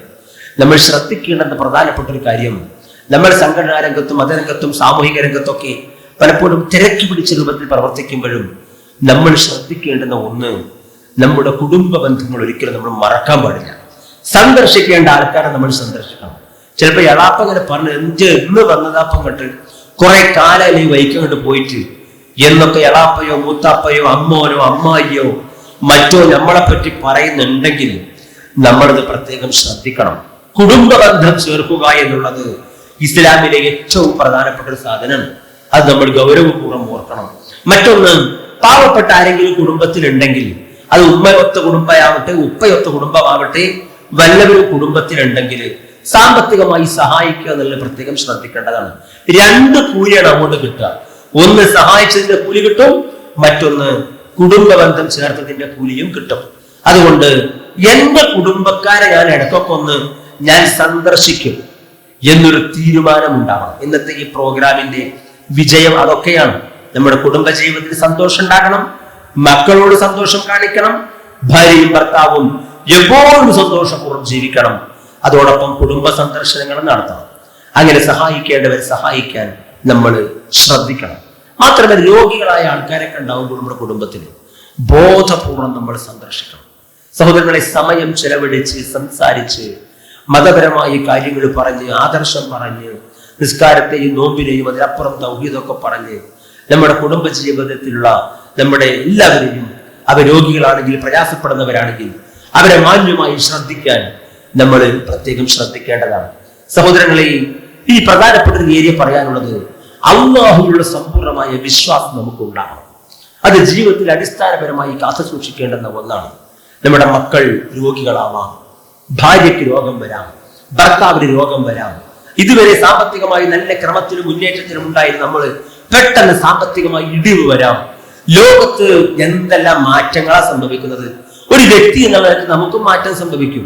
ഇപ്പൊ ഈടത്ത് നമ്മുടെ അടുത്ത ഒരു സ്ത്രീ, ഒരു 45, 46, 50 വയസ്സിന്റെ താഴെ ഒരാളാണ്. വളരെ ആരോഗ്യപൂർവ്വം മുന്നോട്ട് പോയിരുന്ന ഒരാൾ ഇപ്പോൾ 4 ദിവസം മുമ്പ് പെട്ടെന്ന് കുഴഞ്ഞു പോകും, ഒരു ഭാഗത്തളർന്നു കിടക്കുകയാണ്. ഇങ്ങനെയാണ്. എപ്പോഴും നമ്മുടെ ജീവിതത്തിൽ മാറ്റം സംഭവിക്കും. നമ്മുടെ ഭാര്യക്കാവാം, ഭർത്താവിനാവാം, മക്കൾക്കാവാം. കണ്ണിന് കാഴ്ചയുടെ ഒരാളുടെ കാഴ്ച പൊടുന്നിനെ പെട്ടെന്ന് അവിടെ നഷ്ടപ്പെടും. എന്തും സംഭവിക്കാം ജീവിതത്തിൽ. അല്ലാഹു സുബ്ഹാനഹു വ തആല ആണ് കാര്യങ്ങൾ തീരുമാനിക്കുന്നവൻ. അതുകൊണ്ട് ഉണ്ടാകുന്ന ആരോഗ്യപരമോ രോഗസംബന്ധമായോ സാമ്പത്തികമായോ ഉണ്ടാകുന്ന അങ്ങനെയുള്ള പ്രയാസങ്ങളും ബുദ്ധിമുട്ടുകളും വരുമ്പോഴേക്ക് നിരാശപ്പെട്ട് ബുദ്ധിമുട്ടാകുന്ന ഒരവസ്ഥ സഹോദരങ്ങൾ നമ്മളെ സംബന്ധിച്ച് ഉണ്ടാകാൻ പാടില്ല. എല്ലായ്പ്പോഴും അല്ലാഹുവിലേക്ക് സമർപ്പിക്കാനും തവക്കുലാക്കാനും റബ്ബിന് പോംവഴി കാണിച്ചു തരും, അവനാണ് എന്റെ രക്ഷിതാവ് എന്ന ഉന്നതമായ വിശ്വാസം നമുക്ക് ഉണ്ടാവണം. സാമ്പത്തികപരമായി ബുദ്ധിമുട്ടുന്ന കുറെ കുടുംബങ്ങളുണ്ട്. ഇത്ര കാലം ഞാൻ പ്രാർത്ഥിക്കുന്നു, ഇപ്പോഴും എന്റെ ഭർത്താവിന് നല്ലൊരു ജോലിയില്ലല്ലോ എന്ന് വിചാരിച്ച് മനം നൊന്ത് നിൽക്കണം. നമ്മൾ നിരാശ കൈവിടാതെ റബ്ബിനോട് നമ്മൾ നിരന്തരം പ്രാർത്ഥിക്കണം. തഖ്വയോടുകൂടി ജീവിക്കുക എന്നത് പ്രധാനപ്പെട്ട ഒരു കാര്യമാണ്. ഭാര്യയും ഭർത്താവും കൂടി തിന്മയിലാണ് ഒത്താ പിന്നെ ആരാ ചായക്കാരെ പിടിച്ചുണ്ടാവുക? രണ്ടാളും കൂടി ഒരുമിച്ച് അശ്ലീലങ്ങൾ കാണുകയാണെങ്കിൽ, രണ്ടാളും ഒരുമിച്ച് മോശപ്പെട്ട നഗ്ന വീഡിയോ കാണുകയാണെങ്കിൽ, രണ്ടാളും കൂടി കളവിനും തിന്മക്കും ഹറാമിനും കൂട്ടുനിൽക്കുകയാണെങ്കിൽ ആരാണ് സഹോദരങ്ങളെ തെറ്റിതിരുത്താൻ ഉണ്ടാവുക? അതുകൊണ്ട് സൂക്ഷ്മതയുടെ വിഷയം പ്രത്യേകം നമ്മൾ ശ്രദ്ധിക്കണം. രാത്രി നിസ്കാരം ഇന്നുവരെ നിസ്കരിക്കാത്തൊരു കുടുംബമാണെങ്കിൽ നമ്മൾ പടച്ചോന്റെ കാര്യത്തിൽ കുറച്ചൊക്കെ ഭയപ്പെടേണ്ടതാണ്. നമ്മൾ ആദർശം ഉൾക്കൊണ്ട്, തൗഹീദ് ഉൾക്കൊണ്ട്, സുന്നത്ത് ഉൾക്കൊണ്ട്, പ്രവാചകരുടെ കാര്യം, അവിടുത്തെ വാചകങ്ങളൊക്കെ മനസ്സിലാക്കുന്ന നമ്മൾ ഒരു ഭാര്യയും ഭർത്താവുമായി ജീവിച്ചിട്ട് ഇന്നുവരെ, അതാണ് 20-30 വർഷമൊക്കെ ആയിട്ട് ഒരു കുടുംബജീവിതം നയിക്കുന്ന നമ്മൾക്ക് ഇന്നുവരെ ഒരു ഭാര്യ ഒരു ദിവസം പോലും കുടുംബജീവിതവുമായി മുന്നോട്ട് പോകാൻ ശ്രദ്ധിക്കണം. പ്രധാനപ്പെട്ട ഒരു കാര്യം, നമ്മൾ നന്മയിൽ ഒന്നിക്കണം. നന്മ ചെയ്യാൻ പരസ്പരം പ്രേരിപ്പിക്കുക എന്നുള്ളത് പ്രധാനപ്പെട്ട ഒരു കാര്യമാണ്. അതുകൊണ്ട് അശ്ലീലങ്ങൾ കാണുന്നു, തോന്നിവാസങ്ങളിൽ മുന്നോട്ട് പോകുന്നു എന്ന് വെച്ചാൽ ആരും ആരെയും ഉപദേശിക്കുന്നില്ലെങ്കിൽ കാര്യം ബേജാറാണ്. അതോടൊപ്പം നന്മ കൊണ്ട് പരസ്പരം ഇന്നുവരെ ഉപദേശിക്കാത്ത അവസ്ഥയാണ്, അതും ശ്രദ്ധിക്കേണ്ടതാണ്. രാത്രിയിൽ ഭർത്താവിനെ വിളിച്ചുണർത്തണം, ഭാര്യയെ വിളിച്ചുണർത്തണം. നമ്മൾ ചിലപ്പോൾ തണുപ്പുകൊണ്ട് ഉറങ്ങിപ്പോകും, അല്ലെങ്കിൽ ക്ഷീണം കൊണ്ട് ഉറങ്ങിപ്പോകും. സ്വാഭാവികമായി നമ്മൾ മടി പിടിച്ച് കിടക്കാം. പക്ഷേ ഒരു ഘട്ടത്തിലും അങ്ങനെ ചെയ്യാത്തൊരവസ്ഥയാണെങ്കിൽ അത് നമ്മൾ ഗൗരവപൂർവ്വം ശ്രദ്ധിക്കണം. കാരണം നമ്മൾ തൗഹീദും സുന്നത്തും ഒക്കെ ഉണ്ടാക്കുന്ന ആൾക്കാർ, തൗഹീദ് സുന്നത്തിന്റെ പിന്നാലുള്ള ആൾക്കാരാണ്. സഹോദരങ്ങളെ, കുടുംബ ജീവിതത്തിൽ ഒരു തിരക്ക് പിടിച്ചുകൊണ്ട് മുന്നോട്ട് പോകുമ്പോൾ നമ്മൾ നമ്മുടെ ഭാര്യനെയും മക്കളെയൊക്കെ ശ്രദ്ധിക്കുന്നുണ്ടോ എന്നൊക്കെ ഒന്ന് നമ്മൾ ആലോചിക്കേണ്ടതാണ്. ഇപ്പൊ ചില ഡോക്ടർമാര്, എഞ്ചിനീയേഴ്സ്, അല്ലെങ്കിൽ ചില ബിസിനസ് മാര് ഒക്കെ ഉണ്ട്. ഒരു രാവിലെ 7 മണിക്കൊക്കെ കണ്ട് പുറപ്പെട്ടാല് പിന്നെ വരല് 10 മണിക്കും 11 മണിക്കും 12 മണിക്കൊക്കെ വരിക. എന്നിട്ട് പിന്നെയും കണക്കും കാര്യമൊക്കെ നോക്കാണ്ടാവും. ഞായറാഴ്ചയും എല്ലാ ദിവസവും പണി തന്നെ പണി. ലക്ഷങ്ങളൊക്കെ വരുമാനമുണ്ട്. ഉണ്ടാക്കിക്കൊണ്ടിരിക്കുന്ന സമ്പത്ത് ഒന്ന് ആസ്വദിക്കാൻ പോലും സമയമില്ലാതെ തിരക്ക് പിടിച്ച് ഓടുന്നുണ്ട്. ഭാര്യ ഇങ്ങനെ പെരിയില് അടിച്ചും തുടച്ചും അലക്കിയും ഇങ്ങനെ കഴിയുക. ഭർത്താവാണെങ്കിലോ സമ്പത്ത് ഉണ്ടാക്കാൻ വേണ്ടി ഓടിച്ചാടി നടക്കുക. കുടുംബ ജീവിതത്തില് ഒന്ന് ഇരിക്കാനൊക്കെ ഒന്ന് സമയം കണ്ടെത്തണം. ഇതിന്റെ പിന്നാലെ പോയി കണ്ട് അങ്ങനെ നേരം കാണുമ്പോൾ എവിടേക്ക് അതൊക്കെ ഉണ്ടാക്കുന്നത്. അതുകൊണ്ട് ഭാര്യയുടെ സമയം ചെലവഴിച്ച് കൂടെ എന്ന് സംസാരിച്ച് സന്തോഷിച്ച് സ്നേഹം പങ്കിട്ട് മുന്നോട്ട് പോകാൻ നമുക്ക് സാധിക്കണം. ഭാര്യയും ഭർത്താവും സ്വാഭാവികമായ ഒരു സാധാരണ കുടുംബമാണെങ്കിൽ സാമ്പത്തിക രംഗത്തും കുടുംബത്തലങ്ങളിലും കൃത്യമായ ഒരു പ്ലാനിങ് വേണം. ഒരു ഭാഗത്ത് അനാവശ്യമായി കുറെ പണം ചെലവഴിക്കുന്നു, മറ്റൊരു ഭാഗത്ത് ആവശ്യത്തിൽ പോലും പണമില്ലാത്ത അവസ്ഥയുണ്ടാകുന്നു. അതൊന്നും ജീവിതത്തിൽ ഉണ്ടാകിക്കൂടാ. അതുകൊണ്ട് സാമ്പത്തികമായ സുരക്ഷിതത്വം ഭാര്യയും ഭർത്താവും പരസ്പരം കൂടിയാലോചനയിലൂടെ രൂപങ്ങൾ കണ്ടെത്തേണ്ടതാണ്. ഒരു വ്യക്തി എന്നുള്ള നിലയ്ക്കുള്ള സ്വാതന്ത്ര്യം രണ്ടുപേർക്കും പരസ്പരം നൽകേണ്ടതാണ്. ചില ഭാര്യമാരുണ്ട്, നമുക്ക് എത്രയും വരുമാനം എന്നൊക്കെ ചോദിച്ച് കെട്ടിപ്പൊട്ടി മൂപ്പരന്റെ കയ്യിലാക്കി കുറേശ്ശെ 50 100 ഭർത്താവിന് അങ്ങോട്ട് കൊടുക്കുന്ന അവസ്ഥ ഒക്കെ ഉണ്ടെങ്കിൽ നമ്മൾ അതൊക്കെ ശ്രദ്ധിക്കേണ്ടതാണ്. അതേപോലെ തന്നെ എവിടേക്ക് പോകണമെങ്കിലും, യാത്ര പോകണമെങ്കിലും, ഒരാളെ കൂടെ പോകണമെങ്കിലും, സംഘടനാ വർക്കിന് പോകണമെങ്കിലും ഒക്കെ ഭാര്യന്റെ പ്രത്യേകമായ അനുവാദം വേണം എന്നുള്ള രൂപത്തില് ഒരു പ്രത്യേകമായ നിയന്ത്രണം ഭർത്താവിന്റെ പേരിലോ തിരിച്ചങ്ങട്ടോ അമിതമായ രൂപത്തിൽ ഉണ്ടാകാൻ ഒരു വ്യക്തി എന്നുള്ളതൊക്കെ നമ്മൾക്കൊക്കെ നമ്മളുടേതായ സ്വാതന്ത്ര്യം വേണം. അത് ഭാര്യയാണെങ്കിലും ഭർത്താവാണെങ്കിലും ഒക്കെ ഒരിക്കലും അനിസ്ലാമികമായ ഭാഗത്തേക്ക് പോയിക്കൂടാ, അത് പോകാൻ പാടില്ല എന്നത് മാത്രം. അതിനപ്പുറമുള്ള സ്വാതന്ത്ര്യങ്ങളൊക്കെയും എല്ലാവർക്കും ആവാം. സഹോദരങ്ങളെ, പരസ്പരം അഭിനന്ദിക്കാൻ മറക്കരുത്. നമ്മുടെ ഒരു വീട്ടിൽ കഴിയുന്ന ആൾക്കാരാണ്. ഭാര്യ ഉണ്ടാക്കി കൊണ്ടുവരുന്ന ഭക്ഷണവും കറിയും അവിടുത്തെ ഡ്രസ്സും, നമ്മൾ അരക്കി കൊണ്ടുവരുന്ന ഡ്രസ്സും അവിടുത്തെ വ്യത്യസ്തങ്ങളായ വിഭവങ്ങളും എടുത്തു പറഞ്ഞുകൊണ്ട് അഭിനന്ദിക്കാൻ നമ്മൾ ബോധപൂർവം പരിശ്രമിക്കണം. വേറെ ആരും വരൂല അഭിനന്ദിക്കാൻ. അയൽവക്കക്കാരും ഉണ്ടാവില്ല, വേറെ നാട്ടുകാരും ഉണ്ടാവില്ല, മറ്റു കുടുംബക്കാരും ഉണ്ടാവില്ല. ഓളോട് 2 വർത്താനം പറയാൻ നമ്മൾ തന്നെ ഉണ്ടാവുള്ളൂ. അവൾക്കൊന്ന് പൊട്ടിക്കരയണമെങ്കിൽ നമ്മളെ മുമ്പിലേ പൊട്ടിക്കരയാൻ പറ്റും. സങ്കടം പറയണമെങ്കിൽ നമ്മുടെ മുമ്പിലേ സങ്കടം പറയാൻ പറ്റുള്ളൂ. സഹോദരിമാരെ, വീട്ടിലുണ്ടാകുന്ന പ്രശ്നങ്ങളും പ്രയാസങ്ങളും നമ്മുടെ സ്വന്തം വീട്ടിൽ പോയിട്ട് പറഞ്ഞിട്ട് ഉമ്മാനിപ്പാനും പ്രയാസപ്പെടുത്തരുത്. അതിലൊന്നും ഒരു ഹൈറും ഒരു ഗുണവും ഒരു പരിഹാരവും ഉണ്ടാകാൻ പോകുന്നില്ല. ഇവിടെ ഭർത്താവിൽ നിന്ന് തന്നെ പരിഹാരം വരും. അദ്ദേഹം പക്വതയും വിവേകവും തന്റെ ഇടവുമുള്ള വ്യക്തിയാണെങ്കിൽ പരിഹാരം ഇവിടെ നിന്ന് വരും.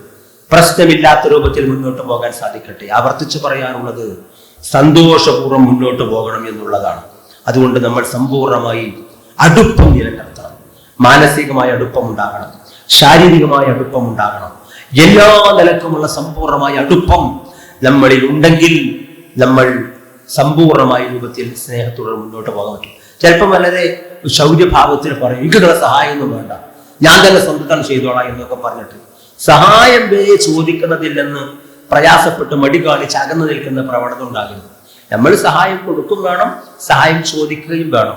അടുക്കളപ്പടിയിലാണെങ്കിലും, വിറകുണ്ടാക്കുന്നിടത്താണെങ്കിലും, പിന്നെ മറ്റു വസ്തുക്കൾ ഉണ്ടാക്കുന്നിടത്താണെങ്കിലും ഒക്കെ പരസ്പരം അങ്ങോട്ടും ഇങ്ങോട്ടും കാര്യങ്ങൾ ഷെയർ ചെയ്ത് മുന്നോട്ട് പോകുന്നതിലാണ് സ്നേഹവും മറ്റുമൊക്കെ പങ്കുവെക്കുക.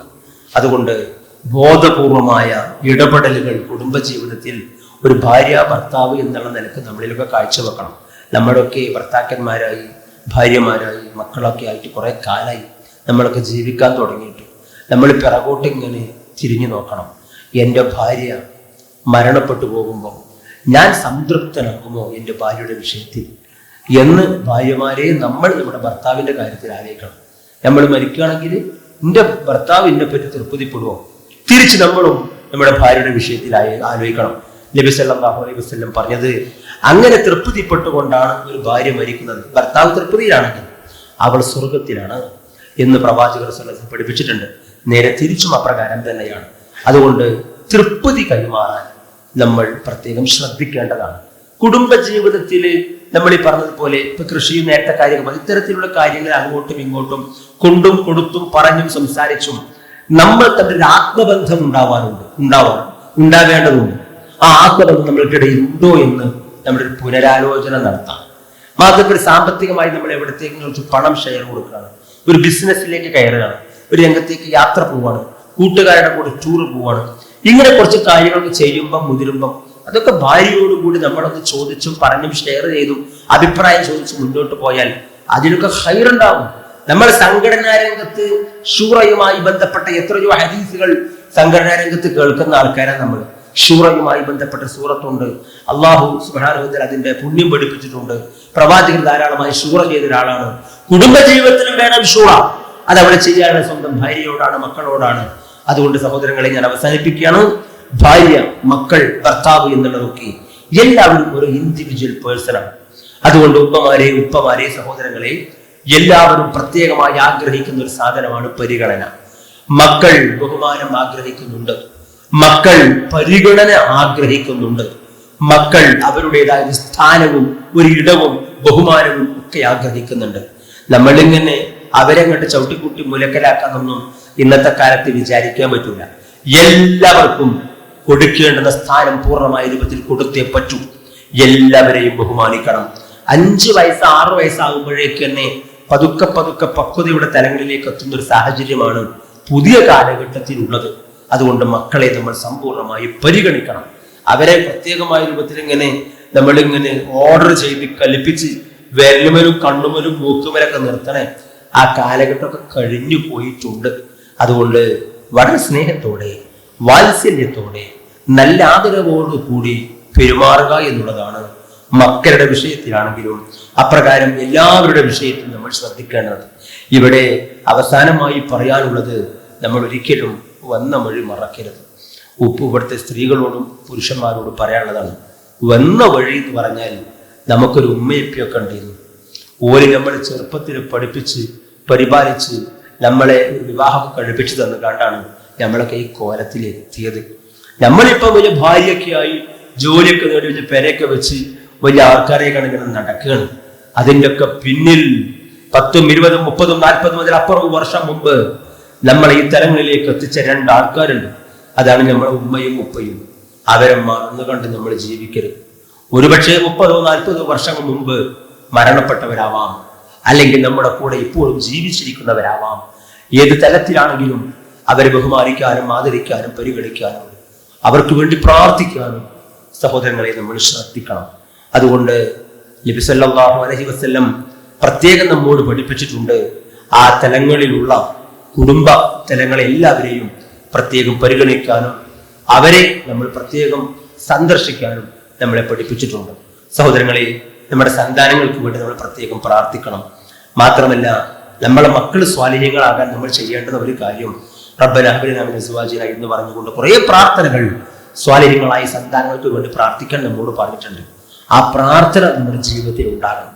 നമ്മുടെ സമ്പത്ത് ഹലാലാവണം. അത് ഭർത്താക്കന്മാരെ നമ്മൾ പ്രത്യേകം ശ്രദ്ധിക്കേണ്ട ഒരു കാര്യമാണ്. ഹറാമായ സമ്പാദ്യമാണെങ്കിൽ നരകത്തിലേക്കായിരിക്കും നമ്മുടെ പോക്ക്. നമ്മുടെ മക്കളും നന്നാവൂല ഹറാമായ ഭക്ഷണം കഴിച്ചാൽ. അതുകൊണ്ട് ഭാര്യമാര് ചോദിക്കണം, ഭർത്താക്കന്മാരെ നിങ്ങൾ കൊണ്ടുവരുന്ന ഭക്ഷണം ഹലാലനല്ലേ, ഹറാമായ ഒന്നും നിങ്ങൾ കൊണ്ടുവരുന്നില്ലല്ലോ എന്ന് നിങ്ങൾ പ്രത്യേകം ചോദിക്കേണ്ടതാണ്. മാതാപിതാക്കളെ നമ്മൾ മാതൃകായോഗ്യരാകണം. നമ്മുടെ സന്താനങ്ങളുടെ കാര്യത്തിൽ മക്കൾ നമ്മളെ കണ്ടാണ് പഠിക്കുക. മാതാപിതാക്കളുടെ രഹസ്യമാണ് സന്താനങ്ങൾ എന്ന് മുൻഗാമികൾ നമ്മളെ പഠിപ്പിച്ചൊരു വാചകമാണ്. നമ്മളെ എന്താണോ ചെയ്യണത്, ഇപ്പൊ ബേൽബത്ത് കൊണ്ട് കുത്തർക്കാണെങ്കിൽ ഓരോ ഉണ്ടാവും തോണ്ടാൻ കണ്ടില്ലേ. എല്ലാ കാര്യങ്ങളും അങ്ങനെ തന്നെയാണ്. കൃത്യമായി പള്ളിയിൽ പോയി ജമാഅത്തായി നിസ്കരിച്ച് കാര്യങ്ങളൊക്കെ ഭംഗിയായി മുന്നോട്ട് പോകുന്നുവെങ്കിൽ അതിനെ തുടർന്ന് മക്കളും കടന്നു വരും. അതുകൊണ്ട് കുടുംബക്കാരോടൊക്കെ മക്കളോടൊക്കെ നിസ്കാരത്തിന്റെ കാര്യത്തിൽ പ്രത്യേകം കൽപ്പിച്ച് ആ രംഗത്ത് ഇസ്ലാമികമായ ഓരോ കർമ്മങ്ങൾ ചെയ്യുന്നിടത്തും സമ്പൂർണമായ ക്ഷമ കാണിച്ച് നല്ല രൂപത്തിൽ മുന്നോട്ട് പോകാൻ ശ്രദ്ധിക്കണം. ആർക്കും വേണ്ടിയിട്ടാ ഞാൻ ജീവിക്കണത് എന്ന് തോന്നിയാൽ പിന്നെ ആകെപ്പാടെ നിരാശയിക്കാണ്. അതുകൊണ്ട് ഞാൻ ഈ ജീവിക്കുന്നത് സ്വർഗം കിട്ടാനാണ്. എന്റെ ഭർത്താവിനെ ഞാൻ പരിഗണിക്കുന്നത്, ശ്രദ്ധിക്കുന്നത്, അദ്ദേഹത്തിന് വേണ്ടി ഞാൻ അദ്ദേഹത്തിന് അനുസരിക്കുന്നത് സ്വർഗം കിട്ടാനാണ്. എന്റെ ഭാര്യയെ ഞാൻ സ്നേഹിക്കുന്നത് സ്വർഗം കിട്ടാനാണ്. കണ്ടില്ലേ, ഭാര്യയുമായി ചേർന്നിരിക്കുന്ന സംസർഗത്തിന്റെ ഹദീസിൽ വരെ പറഞ്ഞ വാചകം എന്താണ്? അത് സ്വതക്കയാണെന്ന്. കണ്ടില്ലേ, ഭാര്യയുമായി ഒരു ഭർത്താവ് സംസർഗത്തിൽ ഏർപ്പെട്ടാൽ അതുവരെ സ്വതക്കയാണ്, പുണ്യമാണ് എന്നുവരെ നബി സല്ലല്ലാഹു അലൈഹി വസല്ലം പഠിപ്പിച്ചിട്ടുണ്ട്. അതുകൊണ്ട് ആർക്കും വേണ്ടിയാ ജീവിക്കണം, എന്തിനാ പതൊക്കെ എന്ന് വിചാരിക്കണ്ട. ഇതിന്റെയൊക്കെ ലക്ഷ്യം പരലോകമാണ്, സ്വർഗം കിട്ടാനാണ്. മക്കളെ, നമ്മള് ഒരിക്കലും ഈ ലോകത്തുള്ള ഈ പളപളപ്പും കളിയും ചിരിയും തമാശയും മോശപ്പെട്ട ഓരോ രൂപത്തിലുള്ള ലഹരിയും തോന്നിവാസത്തിന്റെയും പിന്നാലെ പോകാതെ യഥാർത്ഥത്തിന്റെ മതപരമായ സംസ്കാരത്തിലേക്ക് കടന്നു വരാൻ നമ്മൾ ശ്രദ്ധിക്കേണ്ടതാണ്.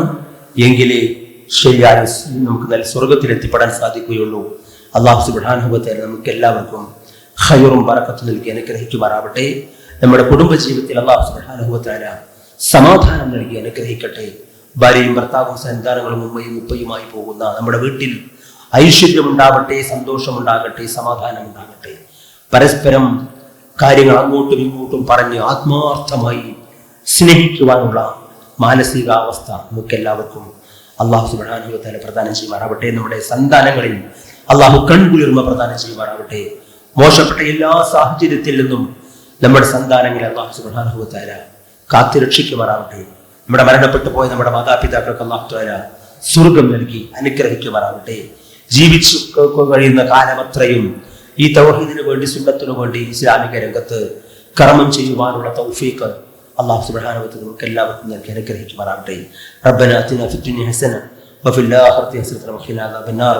റബ്ബനാ തഖബ്ബൽ മിന്നാ ഇന്നക അൻത സമീഉൽ അലീം വതുബ് അലൈനാ ഇന്നക തവ്വാബുർ റഹീം. വസല്ലല്ലാഹു അലാ മുഹമ്മദിൻ വഅലാ ആലിഹി വസഹ്ബിഹി അജ്മഈൻ വൽഹംദുലില്ലാഹി റബ്ബിൽ ആലമീൻ. അസ്സലാമു അലൈക്കും.